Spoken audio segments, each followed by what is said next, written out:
Assalamualaikum warahmatullahi wabarakatuh. Innal hamdalillah nahmaduhu wa nasta'inuhu wa nastaghfiruh wa na'udzu billahi min shururi anfusina wa min sayyiati a'malina.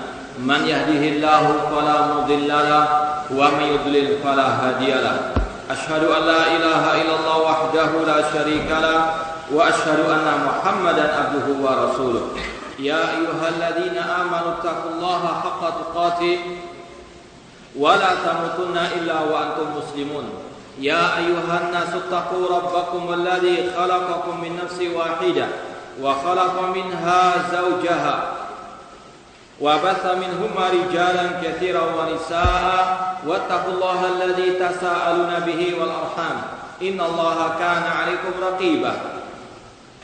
Ya ayyuhalladzina amanu taqullaha wa qulu qawlan sadida yuslih lakum a'malakum wa yaghfir lakum dhunubakum wa may yuti'illaha wa rasulahu faqad faza fawzan 'azima. Amma ba'd, fa in asaqal hadithi kitabullah wa khairal hadi hadi Muhammadin sallallahu alaihi wasallam wa syarrul umuri muhdatsatuha wa kullu muhdatsatin bid'ah wa kullu bid'atin dhalalah wa kullu dhalalatin finnar.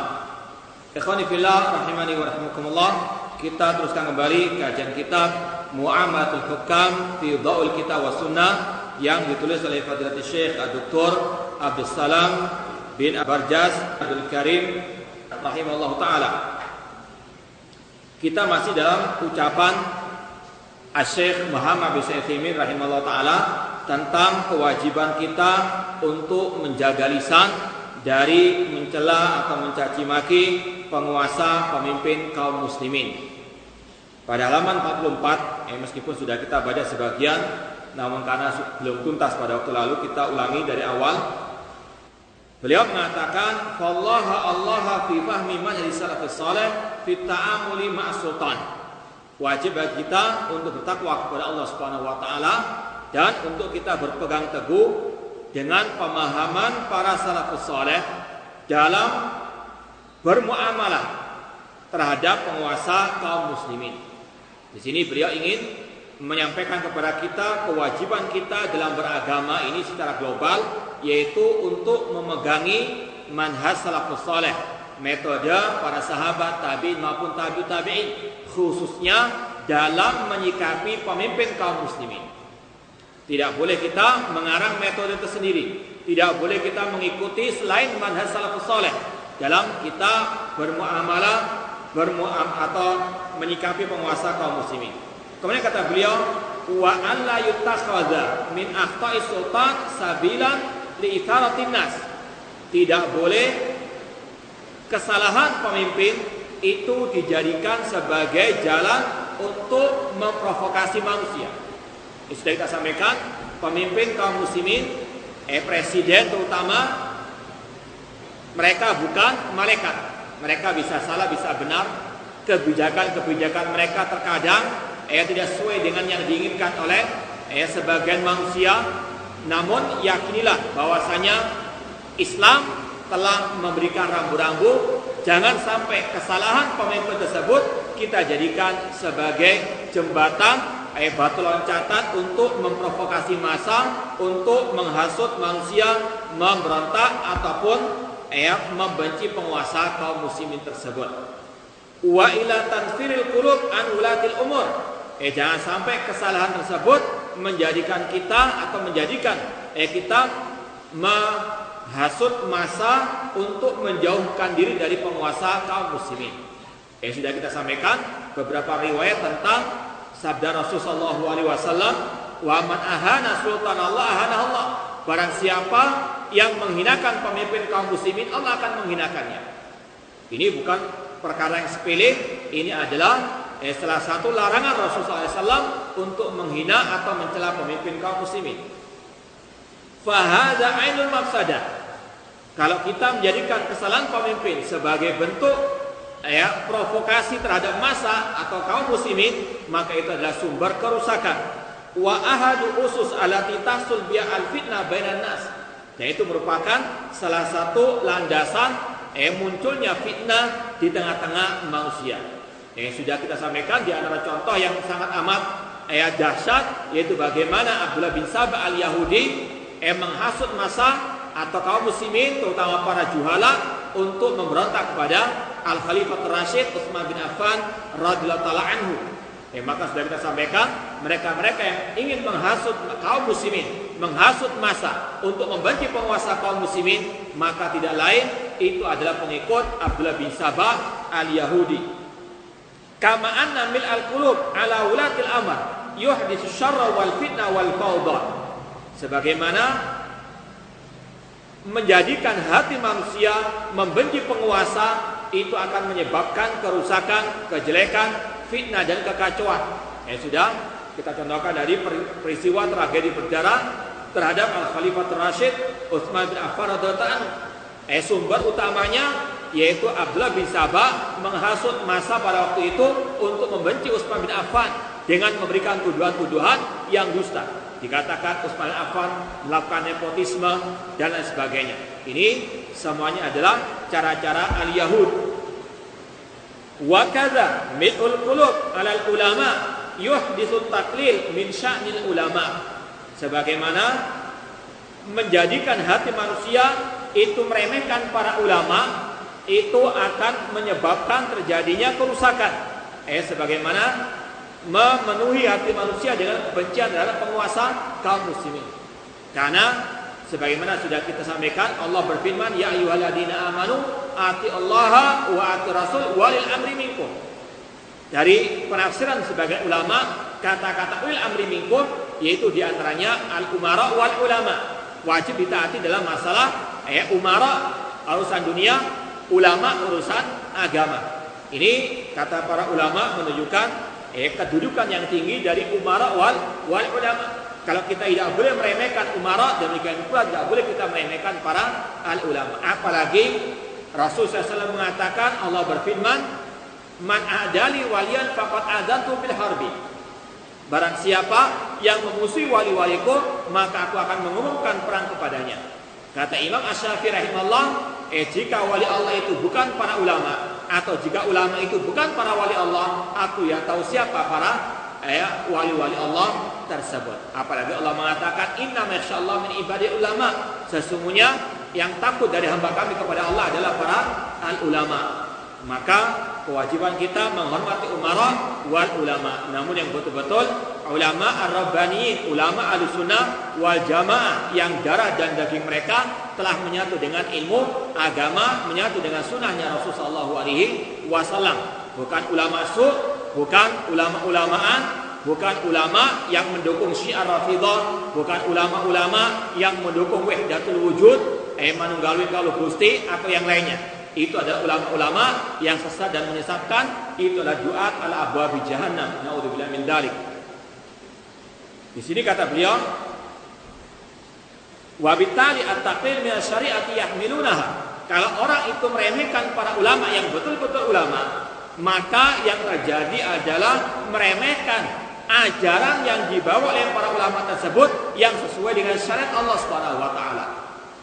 Contoh misalnya, ketika kelompok teroris atau kelompok harakah mereka meremehkan para ulama-ulama rabbaniyin seperti Syekh Abdul Aziz bin Baz, Syekh Muhammad bin Taimin, Syekh Al-Albani rahimahullah taala, maka mereka akan menghilangkan semua ilmu yang dibawa oleh para ulama tersebut, atau paling tidak meremehkan syariat yang Allah bebankan kepada para ulama tersebut. Apalagi dengan mereka menuduh ulama tersebut sebagai antek-antek pemerintah, antek-antek Yahudi dan sebagainya. Naudzubillah min dzalik. Ini sekali lagi merupakan bentuk peperangan terhadap Allah Subhanahu wa taala. Man adali waliyan faqad adantu bil harbi. Bagaimana mungkin mereka kelompok teroris akan mendapatkan pertolongan dari Allah sedangkan mereka memusuhi wali-wali Allah Subhanahu wa taala. Maka sampai kapanpun kelompok teroris akan terus mendapatkan siksaan dan bencana dari Allah Subhanahu wa taala karena mereka di antara kesesatan mereka membenci dan meremehkan para ulama Ahlussunnah wal Jamaah seperti tiga imam tersebut. Maka Allah telah mengancam mereka dengan mengatakan man adali waliyan faqad adantuhu bil harbi. Demikian pula seorang ulama yang bernama Ibnu Asakir mengatakan luhumul ulama'i masmuma. Dagingnya para ulama itu beracun. Dalam artian kalau orang itu membenci para ulama, musuh para ulama, maka seolah-olah dia memakan racun atau minum racun, pasti akan binasa cepat atau lambat. Kemudian kata beliau, kata Imam Ibn Asakir, wa'adatallahi fi muntakisiha ma'lumah, dan kebiasaan Allah terhadap orang-orang yang memusuhi, yang melecehkan para ulama itu sudah maklum. Artinya pasti cepat atau lambat Allah akan membinasakan orang-orang yang mencela, membenci para ulama tersebut. Fa idza hawala ahadun an yuqallila min haibatil ulama wa haibatil ulatil amr do'a syar' wal amal. Apabila ada seseorang yang ingin untuk melecehkan para ulama, melecehkan para umara, maka syariat ini akan hilang, maka keamanan juga akan sirna. Keamanan ini tanggung jawabnya para umara, sedangkan syariat tanggung jawabnya ulama. Kalau dua-dua golongan tersebut diremehkan, dilecehkan, dimusuhi, maka akan hilang syariat dan keamanan. Li'anna an-nasa in takallama ulama lam yathiqu bi kalamihi wa in takallama al-umara tamarradu ala kalamihim fahasala syarr wal fasad. Kalau manusia itu sudah meremehkan ulama, maka mereka pun akan meremehkan ucapan-ucapan para ulama atau fatwa-fatwa ulama yang di atas kebenaran. Seperti misalnya masalah jihad misalnya. Tidak ada seorang ulama pun dari ulama-ulama Ahlussunnah wal Jamaah yang menyuruhkan jihad dengan pedang pada zaman sekarang ini melawan orang-orang kafir, atau dalam artian jihadut tolak, jihad menyerang. Karena ulama mengetahui kaum muslimin dalam keadaan lemah, mereka pun tidak ada yang menyeru kaum muslimin untuk berbondong-bondong pergi berjihad melawan orang-orang kafir. Seperti yang sudah kita contohkan kelompok ISIS misalnya, tidak ada seorang ulama pun yang mendukung gerakan mereka. Maka ketika mereka meremehkan ulama, mereka pun melewati batasan fatwa ulama tersebut, dan akibatnya kerusakan yang terjadi. Demikian pula ketika manusia sudah benci kepada para umara, mereka akan meremehkan, melecehkan ucapan mereka, maka yang terjadi adalah kejelekan dan kerusakan di atas muka bumi ini. Fal wajib an nandur mada salaka salaf tijadawi sultan. Kewajiban kita terhadap pemimpin kaum muslimin yaitu kita menelusuri jejak as-salafus saleh dalam bermuamalah terhadap pemimpin kaum muslimin.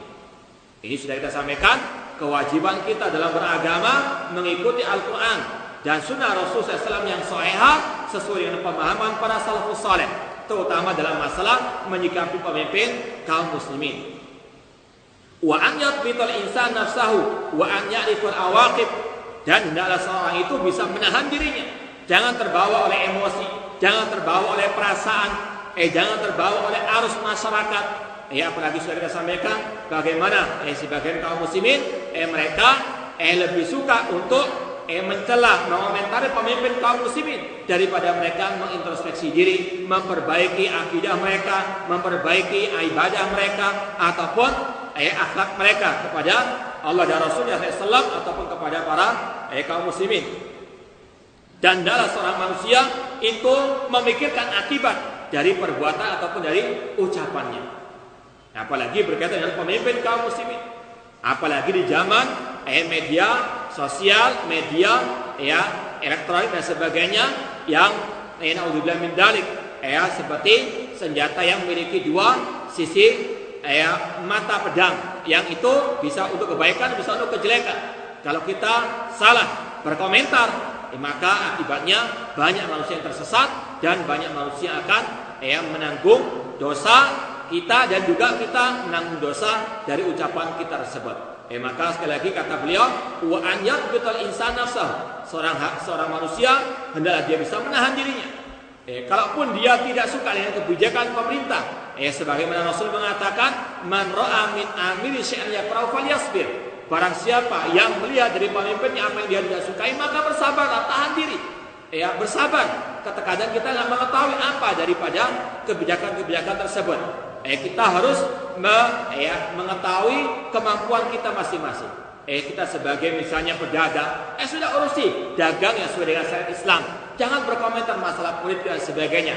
Seorang ulama atau penyair mengatakan, hada laisa bi usyiki fadruji. Ini bukan sarangmu, maka keluarlah.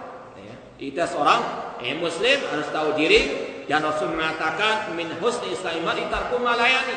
Di antara kebaikan Islam seseorang meninggalkan apa-apa yang tidak bermanfaat bagi dirinya, apalagi yang bermadarat. Wal yu'lam anna man yasuru inna ma yakhdim a'dal Islam. Ketahuilah, barang siapa yang memberontak atau yang mencaci maki pemimpin kaum muslimin, sesungguhnya dialah yang membantu, yang menolong musuh-musuh Islam. Seperti negara kita Indonesia, dikenal oleh ulama, bukan hanya oleh kaum muslim, oleh ulama seluruh dunia. Indonesia merupakan negara Islam yang terbesar dari jumlah kaum musliminnya.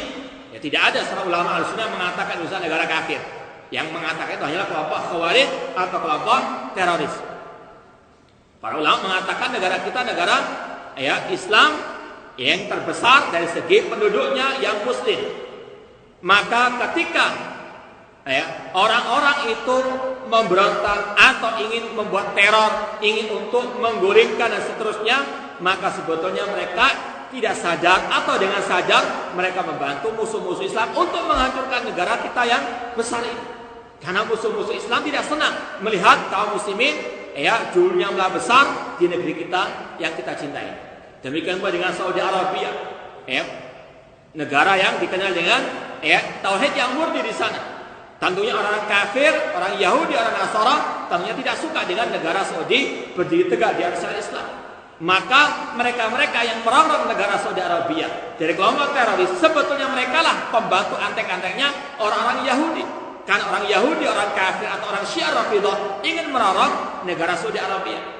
Maka sekali lagi sungguh benar ucapan Syekh Muhammad bin Utsaimin, orang-orang Khawarij, kelompok teroris, kelompok Harakah, ketika mereka mencaci maki negara-negara Islam atau negara Saudi Arabia secara khusus atau negara kita misalnya dengan pemimpinnya, dengan presidennya, maka tidak sadar, tidak langsung mereka telah membantu musuh-musuh Islam untuk menghancurkan negara kaum muslimin.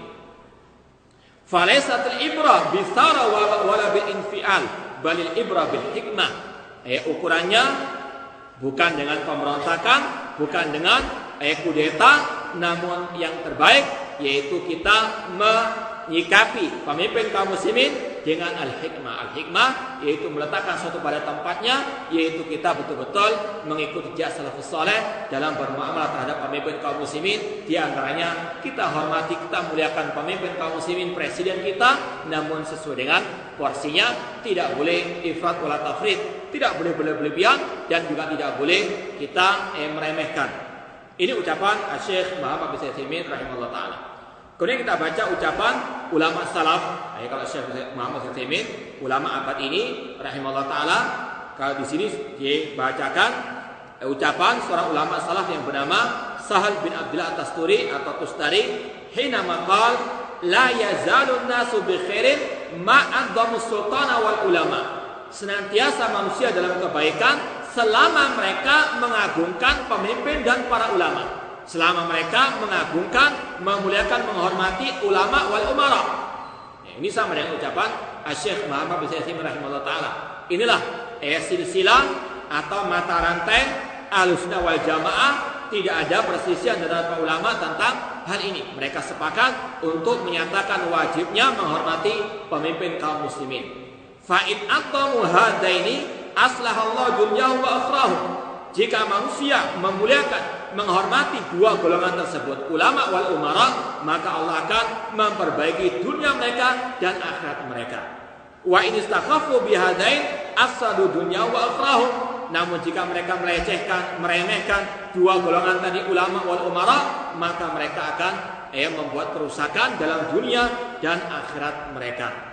Maka kalau kita lihat para salafus saleh, ketika mereka dahulu menyikapi pemimpin dan juga para ulama dengan bijak, maka mereka pun mendapatkan kemuliaan, kejayaan dari Allah Subhanahu wa taala, karena mereka betul-betul menghormati dua golongan tersebut yang Allah dan Rasulnya juga memberikan kedudukan yang tinggi kepada keduanya. Kemudian kata pengarang di sini, wa in syi'ta an tattadiha laka hadhil qa'idah aktar wa ta'lam manzilataha inda ulama ummah fata'ammal hadisatan lil Imam Abil Wafa Ibnu Aqil Al-Hambali. Apabila Anda ingin untuk lebih jelas mengetahui tentang kaidah yang kita sampaikan, yaitu tentang wajibnya menghormati pemimpin kaum muslimin dan bagaimana syariat itu memberikan kedudukan yang tinggi kepada para ulama wal umara, maka renungkanlah apa yang terjadi terhadap seorang ulama yang bernama Al-Imam Abu Wafa Ibnu Aqil Al-Hambali, saqaha Al-Imam Ibnu Qayyim rahimahullah fi kitab Badil Fawaid, yang mana ini semuanya disampaikan oleh Imam Ibnu Qayyim dalam kitab beliau Badil Fawaid, yang mana Ibnu Qayyim mengatakan faedatun, faedah di antara faedah yang beliau sampaikan, utiba Ibnu Aqil fi takbil yadis sultan hina safaha. Pernah suatu saat seorang ulama yang bernama Al-Imam Ibnu Aqil itu mencium tangannya pemimpin kaum muslimin. Bisa kita bayangkan seorang ulama mencium tangannya apa? Al-umara. Kalau kita sebagai pejabat sekarang berebutan, katanya mencium tangannya wali-wali Allah, katanya mereka. Nggak tahu benar atau tidaknya. Yang intinya, kalau Ibnu Aqil seorang ulama mencium tangan al-umara. Faqal, maka beliau ketika dicela, mengapa engkau sebagai seorang alim mencium tangannya pemimpin atau umara? Kalau mungkin orang Harokah mengatakan, ini anteknya pemerintah, penjilat pemerintah dan sebagainya. Namun kita lihat perbedaan ulama dengan Ahlussunnah wal Jamaah dengan kelompok teroris atau kelompok Harokah. Faqal, ara'aitum law kana walidi fa'ala dzalik faqabatu yadah. Bagaimana kalau kalian melihat aku mencium tangan ayahku? Akana khata'an am waqi'an mauqi'ahu. Apakah itu salah atau itu benar? Qalu bala. Maka mereka pun yang mencela Ibnu Aqil mengatakan, benar yang kau perbuat kalau memang kau mencium tangan ayah. Kemudian Ibnu Aqil mengatakan, qal fal abu yurabbi waladahu tarbiyatan khasatan wa sultan yurabbil alam tarbiyatan amatan fahuwa bil ikrami aula. Kalau ayahku atau seorang bapak itu mentarbiyah mengurusi urusan yang sempit sebuah keluarga, itu berhak dicium tangannya. Apalagi seorang pemimpin yang dia mengatur urusan masyarakat yang banyak, lebih utama untuk dimuliakan. Dari sini ada faedah bahwasanya para ulama membolehkan seorang anak mencium tangan ayahnya, seorang murid mencium tangan gurunya. Tujuannya untuk menghormati, bukan tabarruk, bukan ngalah berkah. Ini bukan ajaran as-salafus saleh.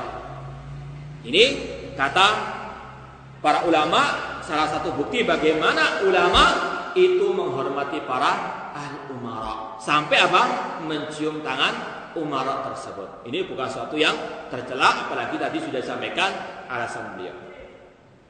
Kemudian di sini ada ucapan yang kita belum bisa memahaminya, kita tinggalkan. Ucapan yang terakhir cuma 2 baris saja kita tinggalkan. Kemudian kita pindah kepada al-faslus tsani, fasal yang kedua. Masih ada kaitan dengan kaidah yang terakhir tadi yang kita baca, fi bayanil makanatil aliyah li walil amr fi syar'al mutahhar, tentang penjelasan kedudukan yang tinggi bagi para penguasa di dalam syariat yang suci ini. Kata Syekh Abdul Salam, ulul amri lahum makanatun aliyatun wa manzilatun rafi'atun jaliyatun. Para umara, pemimpin kaum muslimin, entah khalifah atau raja atau presiden, mereka memiliki kedudukan yang tinggi dan kedudukan yang mulia, manahahumus syari'iyaha, yang Allah berikan kepada mereka kedudukan tersebut. Liyatanasaba qadruhum ma'uluwi wadifatihim. Semua itu dikarenakan tugas mereka yang berat, maka Allah berikan kedudukan yang tinggi. Allah muliakan mereka dengan kedudukan yang tinggi tersebut. Wa rafi'i mansibihim wa idhami mas'uliyatihim. Karena tanggung jawab mereka juga besar. Fa inna mansibahum mansibal imamah innama wudi'a liyakuna khalafan linubuwah fi hirasati din wa siyasati dunya. Dikarenakan jabatan kepemimpinan itu seperti atau mewakili kedudukan kenabian dalam mengurusi agama dan sekaligus urusan dunia. Apa yang sudah kita sampaikan, di antara tugas umara adalah menegakkan syariat Allah, yaitu di antaranya menegakkan al-hudud, potong tangan bagi pencuri, rajam bagi pezina, atau qisas bagi yang membunuh orang mukmin dengan sengaja. Ini semuanya merupakan salah satu tugas para al-umara. Kalau mungkin Anda bertanya, sekarang umara kita nggak melakukan hal itu. Kita katakan, fattaqullaha mastata'tum, la yukallifu nafsan illa wus'aha. Itu urusan mereka. Kalian tidak ada beban untuk melaksanakan hal tersebut. Kalian tidak ada dosa. Yang dosa mereka. Intinya kita tidak boleh menjadi orang yang takalluf, yang berlebihan, halakal mutanatti'un, yang berlebihan. Ketika tidak adanya hal tersebut, kemudian kita memberontak dan sebagainya, ini adalah sesuatu yang tidak dicontohkan oleh para as-salafus saleh. Wa inna wad asyari ulatal amr fi hadil makanati syarifah wa rutbatil munifah huwa ainul hikmah anti yar'aha fi sa'id tasarrufatihi. Sesungguhnya syariat Islam ketika memberikan kedudukan yang tinggi terhadap atau kepada pemimpin kaum muslimin, itu adalah ainul hikmah, itu adalah seadil-adilnya pemberian yang syariat Islam betul-betul memperhatikan masalah pemimpin ataupun keimaman hal ini. Wa ainul maslahah anti yatashawwaq ila tahqiqiha. Itu merupakan kebaikan yang diberikan oleh syariat agar betul-betul pemimpin tersebut melaksanakan tugas-tugasnya. Fa innan nasa la yasusuhum illa quwwatul imam wa hasmuhu. Sesungguhnya manusia itu tidak bisa diatur kecuali oleh kekuatan pemimpin kaum muslimin. Sebagaimana dikatakan oleh dalam riwayat ucapan Al-Khalifatul Rasyid Utsman bin Affan, innallaha la yazaghu bil Qur'an ma yazaghu bis sultan. Tidaklah Allah itu mencegah kemungkaran lebih banyak lewat pemimpin daripada lewat Al-Qur'anul Karim. Banyak orang tahu ajaran Al-Qur'an, namun berapa banyak mereka yang melanggar aturan Al-Quran tersebut. Namun kalau ada pemimpin yang mengatur urusan tersebut dengan kekuatan mereka, maka itu akan lebih terlaksana lagi. Man ra'a minkum munkaran falyughayyirhu biyadi. Barang siapa yang akan melihat kemungkaran, rubahlah dengan apa? Dengan tangan. Ini di antara tugasnya pemimpin kaum muslimin. Adapun dengan sekedar nasihat, banyak orang yang tidak mau mengikuti nasihat tersebut. Namun dengan kekuatan, dengan dipaksa, maka mereka akan bisa meninggalkan kemungkaran tersebut. Itu adalah tugasnya pemimpin kaum muslimin. Karena beratnya tugas tersebut, maka syariat memberikan kedudukan yang tinggi kepada pemimpin kaum muslimin. Falau lam yutihi syari' ma yunasib tabi'ata amali min fardhi ihtirami wa ta'dimihi wa nahwi dzalik lam tahanahun nas. Apabila syariat Islam tidak memberikan kedudukan yang tinggi kepada pemimpin kaum muslimin, sedangkan tugas mereka sangat amat mulia, maka manusia akan meremehkan mereka. Walam yanqadu lahu, tidak akan mungkin mau tunduk kepada mereka. Wa min thamma yahilul bala, kalau manusia sudah tidak mau lagi taat kepada pemimpin kaum muslimin, maka bala yang akan menimpa mereka. Wa ta'umul fawdah, kekacauan yang ada. Wa tafutul masalih, akan hilang kebaikan-kebaikan, kemaslahatan-kemaslahatan. Fatafsudud dunya wa yadiuddin, akan rusak dunia dan juga akan hilang ataupun binasa atau musnah agama Allah Subhanahu wa taala. Seperti yang kita contohkan ketika di Timur Tengah sana, di Mesir atau mungkin di Tunisia, di Libya terjadi kudeta yang terjadi sampai detik ini berapa tahun belum ada keamanan, kestabilan sebagaimana awalnya sebelum adanya kudeta tersebut sampai detik ini. Kekacauan di mana-mana, pembantaian di mana-mana, tidak ada keamanan. Padahal Rasulullah SAW mengatakan, man asbaha aminan fi sirbihi, mu'afan fi jasadihi, wa indahu qutu yaumihi, faqad izza dunya bihadzafiriha. Kata Rasulullah, barang siapa yang pagi hari merasa tenang, aman di rumahnya, dia sehat dalam jasadnya dan memiliki makanan sehari-harinya, maka seolah dia mendapatkan dunia dan seisinya. Artinya urusan keamanan ini merupakan salah satu faktor kebahagiaan manusia di dunia maupun di akhirat, dan tanpa keamanan tidak akan mungkin ada kebahagiaan. Dan di antara faktor menggapai keamanan yaitu kata ulama dengan kita menjalankan manhaj salafus saleh dalam bermuamalah terhadap pemimpin kaum muslimin. Kalau sudah terjadi pemberontakan, tragedi berdarah terhadap pemimpin kaum muslimin yang ada kekacauan, dan itu terbukti sampai detik ini. Ya, di Mesir, di Libya, dan juga di Tunisia yang sampai sekarang tidak ada keamanan sebagaimana sebelum terjadinya kudeta tersebut. Memang inilah yang dikhawatirkan oleh Allah dan Rasulnya, oleh para ulama. Kalau kaum muslimin tidak mengetahui, memahami manhaj salafus saleh dalam menyikapi pemimpin kaum muslimin, yang terjadi ada kekacauan di mana-mana. Kemudian kata pengarang di sini, qala Imam Badruddin Ibnu Jama'ah fi kitab Tahrirul Ahkam fi Tadbir Al-Islam. Seorang ulama yang bernama Al-Imam Badruddin Ibnu Jama'ah, beliau berkata dalam kitabnya Tahrir Al-Ahkam fi Tadbir Al-Islam fi masaqi dzikri huquqil wali amr, tentang hak-hak pemimpin kaum muslimin. Kata Al-Imam Ibnu Jama'ah, al-haqqur rabi, hak yang keempat bagi pemimpin kaum muslimin, an yu'rafa lahu azimu haqqihi. Di antara hak pemimpin, presiden atau raja atau khalifah atas kita, yaitu agar kita memahami, mengetahui tentang kedudukan yang tinggi bagi pemimpin kaum muslimin tersebut. Itu kewajiban kita. Ini bukan hal yang mustahab yang boleh kita memilih untuk menghormati atau tidak. Tugas kita, kewajiban kita di antaranya menghormati pemimpin kaum muslimin. Hukumnya wajib. Ini adalah hak pemimpin atas kita. Wa ma yajib min ta'dhimi qadrihi, wajib untuk mengagungkan kedudukan mereka. Fayu amala bima yajib lahu minal ihtiram wal ikram, maka wajib pemimpin tersebut dihormati dan dimuliakan. Kita jangan sampai ikut arus masyarakat yang ada sekarang ini. Apalagi presiden kita pada saat seperti ini banyak mendapatkan caci maki dan sebagai kritikan. Ini adalah suatu fitnah yang terjadi tengah-tengah kaum muslimin. Di antara sebab utamanya karena kejahilan terhadap prinsip dasar Ahlussunnah wal Jamaah yang satu ini. Maka kita jangan sampai ikut arus. Allah mengatakan wa in tuti aktsara man fil ardi yudilluka an sabilillah. Jika engkau mengikuti kebanyakan manusia, mereka akan menyesatkanmu dari jalan Allah Subhanahu wa taala. Yang penting pegang erat ajaran Ahlussunnah wal Jamaah, para salafus saleh, para imam Ahlussunnah wal Jamaah dalam kita menghormati pemimpin kaum muslimin, meskipun harus melawan arus masyarakat. Wa ma ja'alallahu ta'ala lahum al-i'dham, dan kewajiban kita untuk betul-betul melaksanakan perintah Allah dengan mengagungkan pemimpin tersebut. Allah mengagungkan pemimpin kaum muslimin, kewajiban kita juga menghormati mereka. Wa idzalika kana ulama'ul a'lam min a'immatil Islam yu'azzimuna hurmatahum. Oleh karena itulah para ulama-ulama Ahlussunnah wal Jamaah, para imam-imam kaum muslimin, mereka sangat amat mengagungkan kedudukan pemimpin kaum muslimin. Wa ilaquna da'watahum ma'a zuhdihim wa wara'ihim wa adami tama' fi ma ladaihim.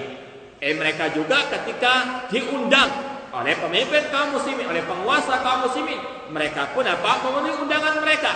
Namun mereka tetap dengan prinsip kezuhudan mereka, dengan waroknya mereka tidak menjilat atau tidak ingin mendapatkan kedudukan di tengah-tengah manusia. Lain dengan orang-orang politikus yang mereka ketika mendekat kepada pemimpin ada udang di balik batu, tidak ikhlas karena Allah Subhanahu wa taala. Namun ketika para ulama mereka dekat kepada pemimpin kaum muslimin, tidak lain dia bukan tujuan mereka wa tawassaw bil haqq wa tawassaw bis sabr, tujuan mereka melaksanakan perintah Allah dan Rasulnya, menghormati pemimpin kaum muslimin. Contoh misalnya di Saudi Arabia, di sana ada lajnah daimah, ada hayatul kibar ulama, ulama-ulama yang mereka memiliki perkumpulan yang dinaungi oleh pemerintah Saudi Arabia. Banyak kelompok teroris atau kelompok khawarij, kelompok harakah mengatakan mereka adalah orang-orang pemerintah, ATK pemerintah dan sebagainya karena dekat dengan pemerintah. Kita katakan ini adalah tuduhan yang dusta terhadap para ulama tersebut. Ini adalah salah satu bentuk memusuhi wali-wali Allah Subhanahu wa taala. Ketika para ulama mendekat kepada para umara, itu sekali lagi merupakan bentuk perwujudan mereka memenuhi perintah Allah dan Rasulnya untuk menghormati pemimpin kaum muslimin. Dan mereka tidak tamak dengan kedudukan yang ada, seperti Syekh Abdul Aziz bin Baz, Syekh Al-Utsaimin, mereka dengan kewaraannya, dengan kezuhudannya tidak tamak kepada urusan dunia. Bahkan sebagian ulama pun mereka tidak mau untuk memberikan atau untuk mendapatkan urusan dunia daripada pemerintah tersebut. Karena kewaraan mereka. Meskipun sekali lagi secara asal tidak ada larangan dekat kepada pemimpin kaum muslimin, asal tujuannya untuk menghormati mereka, tidak menjilat mereka. Berbeda antara para ulama dengan para politikus. Namun itulah kebiasaan kelompok harokah, kelompok teroris atau kelompok khawarij yang mereka selalu mencela para ulama dengan mengatakan mereka penjilat para umar dan sebagainya. Naudzubillah min dzalik, kaburat kalimatan takhruju min afwahihim iyaquluna illa kadhiba. Wa ma yaf'alu ba'dul muntasibin ala zuhdi min qiratil adab ma'hum falaysa minas sunnah. Kata Al-Imam Ibnu Jamaah, apa yang dilakukan oleh sebagian orang yang melarang untuk dekat kepada para umara itu termasuk orang lain. Kalau orang sastra mengatakan gelajap, qalilul adab, min qillatil adab ma'hum. Ini adalah orang yang tidak beradab kepada pemimpin kaum muslimin, dengan mengatakan haram untuk dekat kepada para pemimpin. Padahal para ulama ketika dekat dengan mereka tujuannya tidak lain tidak bukan untuk menghormati mereka sesuai dengan perintah Allah dan perintahnya Rasul SAW. Mereka yang melarang dekat kepada pemimpin dengan tujuan tadi falaysa minas sunnah, bukan termasuk sunnah sama sekali. Apalagi para ulama-ulama salaf dahulu mereka mempraktekkan akal seperti itu, dekat dengan para umara tujuannya untuk menasihati mereka, untuk membimbing mereka kepada jalan yang hak. Walamma ana syari' atau waliyal amr tilkal manzarafiyah wajatan nas makturin ala ta'zimihi wa ihtirami wa haibatihi. Ketika syariat Islam, Allah SWT dan Rasulnya memberikan kepada pemimpin kaum muslimin kedudukan yang tinggi, maka banyak engkau dapati manusia secara fitrah. Secara fitrah manusia itu apa? Mengagungkan, menghormati pemimpin kaum muslimin. Insya Allah kalau kita sensus saja, insya Allah kebanyakan manusia sebenarnya dengan fitrahnya, sebelum terprovokasi oleh para politikus, mereka yang tamak dengan kedudukan, secara fitrahnya, orang pedesaan misalnya sangat menghormati pemimpin kaum muslimin. Ini adalah agama fitrah, agama yang telah memberikan kedudukan yang tinggi kepada pemimpin kaum muslimin.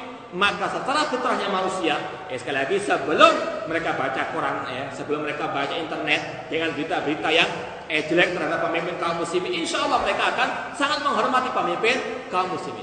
Coba mungkin buat sensus desa-desa yang mereka jauh daripada para provokator, mereka tidak akan mungkin mencela pemimpin kaum muslimin tersebut. Secara fitrah, agama yang memberikan hak yang tinggi kepada pemimpin kaum muslimin. Wala yakhruj an dalik illa mulawasul fitrah.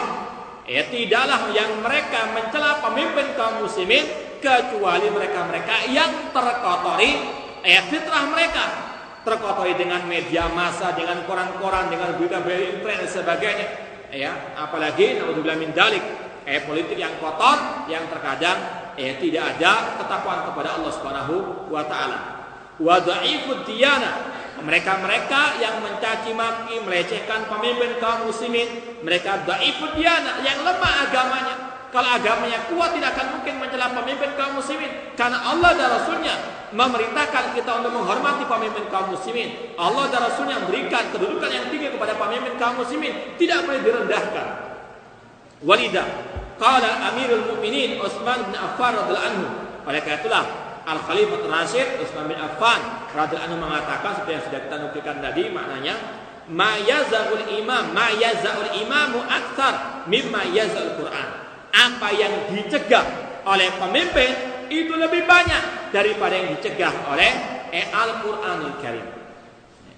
Contoh misalnya banyak manusia yang membaca Al-Qur'an Karim tentang misalnya haramnya syirik, wa'budullaha wa la tusyriku bihi syai'an. Beribadahlah kepada Allah, jangan berbuat syirik. Banyak yang banyak seperti namun tidak sadar kalau mereka berbuat kesyirikan. Diharamkan, dilarang meminta-minta kepada wali yang telah mati. Nah, buktinya masih banyak yang minta-minta. Tidak banyak manfaat daripada tulisan-tulisan tersebut. Kecuali kalau ada kekuasaan yang menekan manusia untuk meninggalkan syirik tersebut. Maka adanya pemimpin dengan kekuatannya itu akan lebih banyak mencegah kemungkaran daripada tercegahnya manusia lewat Al-Qur'anul Karim. Itu kata Al-Khalifatul Rasyid Utsman bin Affan radhiyallahu anhu. Kemudian akhraja Ibnu Abi Ad-Dar fil At-Tamhid min tariq Ibnu Qasim qala haddatsana Malik anna Utsman kana yaqul fadakar. Ini yang sama dengan tadi. Kemudian qala Ibnu Qasim qultu li Malik ma yaza qala yakufu. Apa arti yazau? Beliau mengatakan yakufu, artinya pemimpin itu lebih banyak mencegah kemungkaran daripada Al-Qur'anul Karim. Wa ahlul adab wal katibun fi siyasa yadhkuruna hadzal athar bilafadz, ya orang-orang sastra Arab, atau para penulis dalam urusan politik, mereka banyak menukilkan riwayat Utsman bin Affan tadi, namun dengan lafaz ma yaza'allahu bisultan aktsar mimma yaza'u bil Qur'an. Allah lebih banyak mencegah kemungkaran lewat pemimpin kaum muslimin daripada lewat Al-Qur'anul Karim. Ini bukan masalah meremehkan Al-Qur'an atau beliau tidak. Namun fakta yang ada di lapangan, ketika pemimpin tersebut memberikan kekuatan untuk melarang kemungkaran, maka banyak manusia yang meninggalkan kemungkaran lewat kekuasaan tersebut daripada lewat Al-Qur'anul Karim. Qala Ibnu Mandur fil Lisan maknahu, seorang penulis kamus bahasa Arab yang bernama Ibnu Mandur berkata tentang makna ucapan Al-Khalifatul Rasyid tadi, anna man yakufu an irtikabil adhaim makhafata sultan aktsaru mimman takufuhu makhafatul Qur'an wallahi ta'ala. Kata Ibnu Mandur bahwasanya makna riwayat Utsman bin Affan tadi, barang orang-orang yang tercegah dari perbuatan dosa karena takut dengan pemimpin itu lebih banyak daripada mereka-mereka yang meninggalkan kemungkaran gara-gara takut kepada Al-Qur'anul Karim atau kepada Allah Subhanahu wa taala. Nah, memang harus ada apa? Paksaan. Kalau tidak dipaksa, manusia akan berbuat sesuai dengan hawa nafsunya. Faman yakufu sultan al-ma'asi aktsar mimman yakuful Qur'an bil amr wan nahi wal indar. Pemimpin itu lebih banyak mencegah manusia dari kemaksiatan lebih banyak daripada Al-Qur'anul Karim. Jadi semuanya menunjukkan tentang kedudukan pemimpin yang sangat amat mulia di sisi Allah dan Rasulnya sallallahu alaihi wasallam. Fahada wajhun min wujuhil maslahah fi ta'khiri syari' ala makanati sultan wa wujubi ta'ziri wa tawqirihi. Ini semuanya merupakan salah satu bentuk kemaslahatan yang ditekankan oleh syariat Islam terhadap kedudukan pemimpin kaum muslimin dan kewajiban untuk menghormati mereka. Mimma yudhir azamata sultan, itu semuanya menunjukkan kedudukan keagungan pemimpin. Wa yuqi mahabbatau fin nufus, agar manusia itu betul-betul menghormati kewibawaan pemimpin kaum muslimin. Fatan kafu anil mahdzur khasyata ba'si sultan. Dan dari situ manusia akan jauh daripada kemungkaran dikarenakan salah satu sebabnya takut dengan sanksi akan diberikan kepada para pemimpin kaum muslimin. Contoh misalnya di Saudi Arabia atau sebagian negara-negara Islam, barang siapa yang mencaci maki para sahabat Rasulullah SAW, maka mereka akan diberikan sanksi yang sangat berat, dicambuk misalnya. Dan itu diperlakukan di sebagian negara. Namun ketika di negeri kita tidak ada hal seperti itu, maka banyak yang mencaci maki para sahabat Rasulullah SAW. Bahkan dijadikan sebagai kurikulum, bukan hanya di sekolah SD, bahkan di universitas Islam di negara kita ini banyak para sahabat yang dilecehkan. Bahkan apa? Mau masuk universitas Islam saja di negeri kita ini ujiannya mencaci maki para sahabat Rasulullah SAW, sebagaimana dialami oleh sebagian saudara kita yang masuk ke universitas Islam di sebagian negara, di sebagian universitas Islam di negeri kita ini, soal ujiannya mencaci maki para sahabat Rasulullah SAW, terutama Muawiyah dan Al-Khalifatul Rasyid Utsman bin Affan radhiyallahu ta'ala anhu. Naudzubillah min dzalik. Saya rasa itu yang bisa kita sampaikan. Insyaallah kita lanjutkan pada pertemuan yang akan datang. Aku qouli hadza wa akhiru da'wana alhamdulillahirabbil alamin. Wassalamualaikum warahmatullahi wabarakatuh.